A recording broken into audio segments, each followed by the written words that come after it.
Assalamualaikum children, good morning. Today is 27th November 2020. Welcome back to our science class. How are you all? What we were doing in our last class, we all remember or forgot everyone? We have to start our lesson, materials and things. We have done half of the lesson. We'll go through it. What were the substances, the materials, the objects made of which materials? Wood, glass, isn't it? We saw that stainless steel, wood material. Now today we'll see the properties of materials. What are the properties of materials? The appearance, how it looks like, the hardness, is it soft or hard, soluble and insoluble, it dissolves in water or doesn't dissolve in water, transparency, is it opaque or translucent. Opaque means the object which you can see on both the sides. Translucent means which is just oily on a an experiment is there, and further explanation I'll teach you all. Translucent and transparent. See the diagram in here on your computer screens. Opaque, translucent, transparent. Transparent, which just like a glass which you see from this side. Okay, the diagram is showing opaque, translucent, transparent. What is transparency? See the definition. Those substances or materials through which things can be seen are called transparent. Transparent examples: glass, water, air, and some plastics. The examples make the definition clear of transparent, isn't it? Now, next is opaque. What is this word opaque we are hearing for the first time? There are some materials through which we are not able to see. These materials are called opaque. Example: wood, cardboard, and metals. Understood? You cannot see. It is a thick type of material, opaque material. Translucent, the material through which objects can be seen but not clearly. Something is visible, you can realize, understand something is there, but what it is not clearly visible. Understood? What is the example? The oil patch on a paper. When you take something from the vendor outside, the street vendors, isn't it? Something like samosa and some bhajias and all, what all curry puffs we eat, they put it on a paper and give it to us. The oil patch on it is called translucent. We can see through that paper. These experiments most of the children do at the home only, but not clearly. Understood? Next, what are the materials which allow the light to pass? Identifying the transparent and opaque objects. See the diagram is clear. Giraffe is in opaque, it cannot be seen. In translucent, a little slight of the picture is understandable, but clearly you don't understand what is in that. That is a translucent object. What is transparent? Something like a glass, which we can see from both the sides.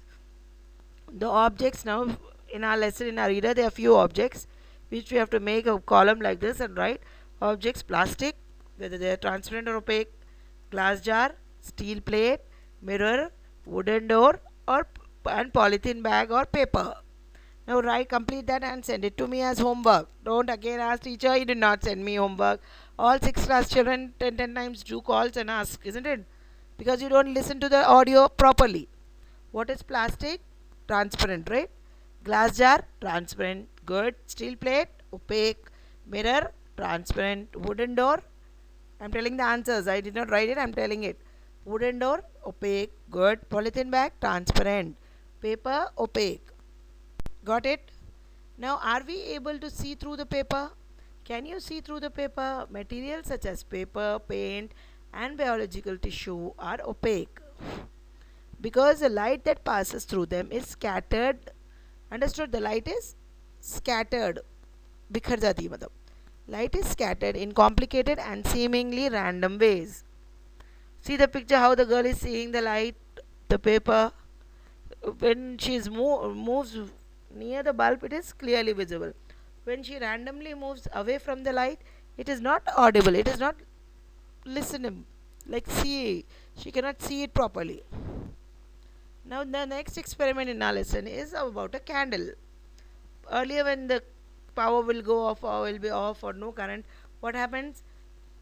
In our houses they use candle, light a candle. Nowadays we have emergency light, there are a lot of advancement. Hardly light current goes, sometimes that only you all will shout. Earlier it was a regular light would go, current would go, people will be disturbed, they used to light a candle. Now why are we discussing here? Because there is an experiment in our lesson to light a candle and see what happens. At the beginning the candle is solid, isn't it? You just light it on, see it melts because of the heat. What happens? Slowly the candle becomes small. In half an hour or 15 minutes, 1 hour, it becomes more small. So it's the state or it changes to liquid. Got it? Close to the flame, the temperature is so high, it becomes hot. You cannot touch it. The close to the flame, the temperature is so high that the material either evaporates or changes to gas substances. The light and the heat are produced by burning the flame, burning the fumes. Fumes, धुआं, the vap which you see up is the light, and the heat is produced by burning the fumes. What are the four states of matter? The four states of matter are solid, liquid, gas, and plasma. Till yesterday, maybe we have only studied solid, liquid, and gas. Now we are studying solid, liquid, and plasma. The wax, the fuel source of a candle, goes through all the four sides of these states of matter. Let's see what happens when we light a candle. Wax in a solid state of matter is melted by the heat of the flame, and it converts into a liquid state of matter. Understood? When it is solid, it is only a candle. When you light it, it starts melting, it becomes small, the candle becomes small, and it converts into a liquid state of matter. It is interchangeable. Solid to changes to liquid. When a candle burns, both physical and chemical changes occur. Physical changes in burning the candle. On heating, what happens? The candle burns, the candle wax melts and forms liquid wax. It is a physical change. This wax vapor near to the flame burns and gives a new substance like carbon dioxide, carbon soot, water vapors, heat, and light. Understood this candle experiment? Next is classification of materials. As we are studying from 5th standard and a few slides before also, we have seen that there's three states of matter. All of them know it very well till now: solid, liquid, and gas. The particle model represents particles by small solid spheres. Spheres means round, something like circle. It describes the arrangement, movement, and energy of particles in a substance. The model can be used to explain the physical properties of solids, liquids, and gases. Gases, liquids, and solids are all made up of atoms or molecules or ions, but the behavior of these particles differ in the three phases. Gas are well separated with no longer with no regular arrangement. In liquids, what happens? The atoms are close together with no regular arrangement, whereas in solids, the atoms or molecules are tightly packed, usually in a regular base on a regular basis. We are an amalgam of solid and fluids, so no completely solid, no. We are both solids, liquids, and gases. Gas, what is that? Nitrogen, oxygen, and carbon dioxide dissolved in various body fluids. Yes, we have heard parts on gelatinous parts. Both are considered pattern. Now see the diagram, it will be more clear. Solid is the ice which we keep in the freezer in summer, isn't it? How are the atoms in the picture? Blue round spheres, atoms are closely packed. Liquid, it is water, which we drink every day. Liquid water, milk, blood, urine, gasoline, mercury, and bromine, wine are liquids examples here. Gas, the clouds in the sky. The atoms are very far apart in gaseous state. See, it is hot here, it is cold in solid state. Now, solid, liquid, and gases, the solids have rigid shape, fixed volume. Whereas liquid, no rigid, it's not rigid, no fixed shape, but fixed volume is there.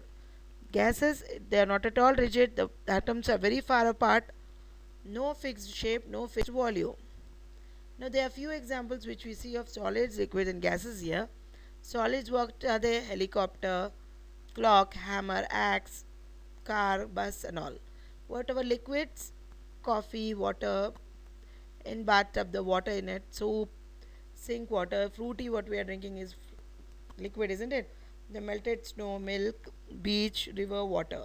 What is gas? The candle which is lit, the fire in it, the dragon's flame, steam from the soup is gas, lavas, gas smell, circuits, evaporation, and steam from the grill. What is floating and sinking? Whatever we put in the water, it comes up, it is called floating. Sinking, which goes deep inside the water. Understood? Because why they are different, float and sink. Some objects which float are heavy in share, heavy. Objects like coins, rocks, and marbles are more dense than water.